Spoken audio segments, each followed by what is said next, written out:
Hello friend, my self Anil Singh Parmar, cricket coach player, आपका दोस्त। Cricket की कोचिंग की कड़ी में एक नया वीडियो आपके लिए लेके आए हैं। बहुत ही इंपॉर्टेंट वीडियो, बहुत ही इंटरेस्टिंग होने वाला है दोस्तों। उम्मीद करता हूं कि आप इस वीडियो को पसंद करेंगे और इसके ऊपर काम भी करेंगे और इसका फ़ायदा उठाएंगे। तो दोस्तों, जैसा कि आप जानते हैं कि आज की इस फटाफट क्रिकेट में स्पिन बॉलिंग का बहुत बड़ा रोल हो गया है। जो काम नई बॉल से मीडियम पेसर्स नहीं कर पाते, या फिर कई बार मीडियम पेसर्स के साथ हम देखते हैं कि एक तरफ से हमने स्पिनर्स को बॉलिंग में लगा दिया, तो वो जो काम मीडियम पेसर नहीं कर पाते, विकेट लेने वाला काम, वो हमारे स्पिनर आते हैं पहले ओवर में, दूसरे ओवर में कर जाते हैं। तो इसी कड़ी में मैं आपको बॉलिंग में ऑफ स्पिन के बारे में बताऊंगा। जो कि ऑफ स्पिन आपने देखा होगा इतिहास में, बहुत ही बड़े बड़े मैचों को ऑफ स्पिनर ने पलट दिया है। हारे हुए मैचों को भी टीम के अंदर जान फूंक कर उसको जितवा दिया है अपनी टीमों को। तो उसके अंदर एक बार दिखने में बहुत ही नॉर्मल सा ग्रिप होता है, लेकिन उस ग्रिप के लिए आपकी दोनों फिंगर्स, जो फर्स्ट और सेकंड फिंगर है, जो कि इस ऑफ स्पिन के लिए सबसे ज़्यादा काम में आने वाली होती है, और थंब जो कि एक सपोर्टिंग रोल अदा करता है, उसमें भी सबसे ज़रूरी काम जो हमारा फिंगर का होता है वो है लिटिल फिंगर। लिटिल फिंगर में भी आपकी जो फर्स्ट नकल है, वहाँ से आप उस नकल को बॉल की सीम के ऊपर बहुत तेज़ी से ड्रैग करते हैं, जो कि आपको एयर के अंदर स्पिन प्रोवाइड कराती है। जितना एयर के अंदर बॉल आपका स्पिन करेगा, वही आपको पिच के ऊपर गिरने के बाद बॉल ब्रेक होता है। तो इसका जो ग्रिप है वो इस तरह से आप इसको होल्ड करते हैं बॉल को। ये देखिए आप, ये देखिए इस तरह से आप उसको होल्ड करेंगे। अपनी पहली फिंगर को अच्छी तरह से सीम के ऊपर तेज़ी से फंसा देंगे।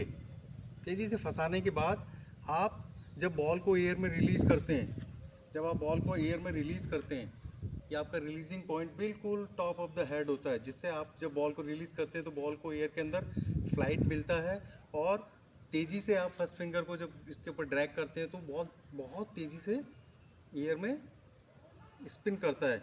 और इसकी जो पोजीशन होती है इनिशियली, वो ऐसे लगता है कि ये फर्स्ट स्लिप की तरफ आपने रिलीज़ किया, और जब उसको बैट्समैन खेलने के लिए जाता है, बॉल गिरने के बाद अंदर की तरफ ऑफ स्टंप, मिडिल स्टंप की तरफ वो टर्न करता है। तो ये एक नॉर्मल सा ग्रिप है, लेकिन आप इसके ऊपर बार बार आप इस पर अभ्यास करके इसको आप मास्टरी कर सकते हैं। और इसी कड़ी में आप जो कहेंगे कि एक वेरिएशन, क्योंकि आपके पास जितने ज़्यादा वेरिएशंस हैं, आप उतना ज़्यादा आपको विकेट लेने के चांसेस बढ़ जाते हैं। तो इसी कड़ी में एक वेरिएशन आप इसमें स्पिन में दे सकते हैं कि बॉल को जब आप रिलीज़ करते हैं, इसका होल्ड करने का तरीका तो वही रहेगा आपका सेम।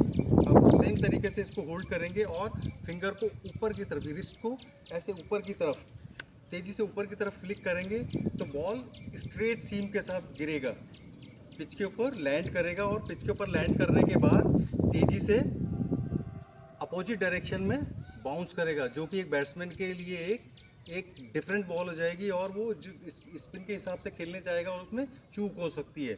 इसी में आप तीसरा जो वेरिएशन दे सकते हैं, सेम बॉल को होल्ड आपको उसी तरीके से करना है, लेकिन जब आप बॉल को रिलीज़ करते हैं तो आपका जो बॉल का पोजीशन है, या आपके पाम का पोजीशन है, वो एयर में ऊपर की तरफ हो जाएगा, स्काई की तरफ। और जब इसको तेज़ी से आप इस तरह से इसको बॉल को रिलीज़ करते हैं, या फिंगर को फ्लिक करके इसको एयर में छोड़ते हैं, तो बॉल तेज़ी से जाता है, और आपका एक शाइनिंग पार्ट जो होता है वो पिच के ऊपर या विकेट के ऊपर लैंड करने के बाद बॉल बहुत तेज़ी के साथ स्किट करता है और नीचे रहता है, जिससे कि बैट्समैन के LBW होने के या बोल्ड होने के चांसेस रहते हैं। तो इस तरह से आप इन वेरिएशंस को आप यूज़ कीजिए, इसके ऊपर वर्क कीजिए, और अपने विकेट लेने की तादाद को बढ़ाइए।